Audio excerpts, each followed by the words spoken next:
Little Girls Wiser Than Men by Leo Tolstoy. Read by Alan Davis Drake. It was an early Easter. Sledging was just over. Snow still lay in the yards, and water ran in streams down the village street. Two little girls from different houses happened to meet in a lane between two homesteads, where the dirty water, after running through the farmlands, had formed large puddles. One little girl was very small, the other a little bigger. Their mothers had dressed them both in new frocks. The little one wore a blue frock, the other a yellow print, and both had red kerchiefs on their heads. They had just come from church when they met, and first they showed each other their finery, and then they began to play. Soon the fancy took them to splash about in the water, and the smaller one was going to step into the puddle, shoes and all, when the elder checked her. "Don't go in so, Malasha," she said. "Your mother will scold you. I will take off my shoes and stockings, and you take off yours."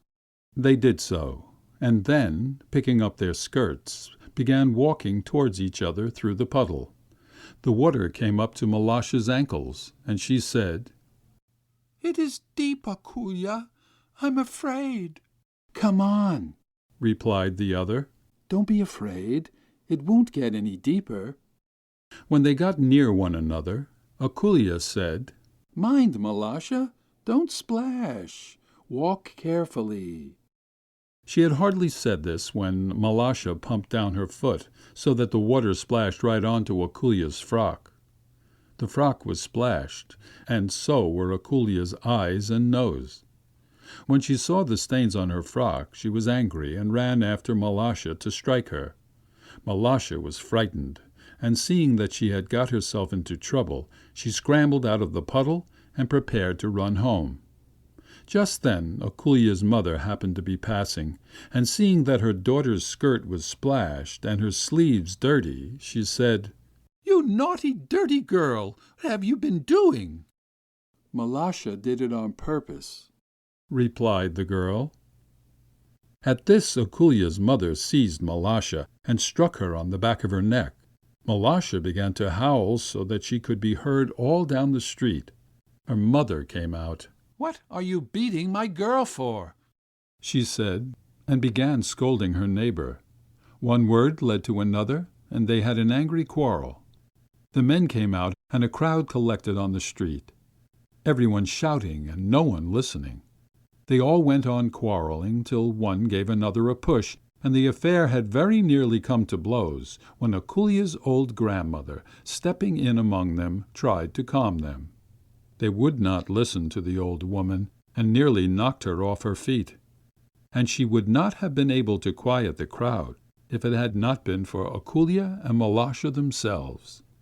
While the women were abusing each other, Akulia had wiped the mud off her frock and gone back to the puddle. She took a stone and began scraping away the earth in front of the puddle to make a channel through which the water could run out into the street. Presently Malasha joined her, and with a chip of wood helped her to dig the channel. Just as the men were beginning to fight, the water from the little girl's channel ran streaming into the street towards the very place where the old woman was trying to pacify the men.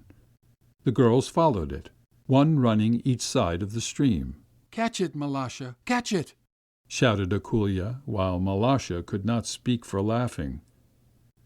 Highly delighted in watching the chip float along on their stream, the little girls ran straight into the group of men, and the old woman, seeing this, said to the men, "Are you not ashamed of yourselves to go fighting on account of these lassies when they themselves have forgotten all about it, and are playing happily together?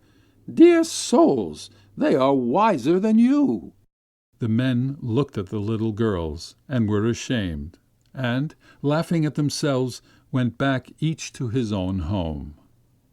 "Except ye turn and become like little children, ye shall in no wise enter into the kingdom of heaven." End of Little Girls Wiser Than Men. Read by Alan Davis Drake.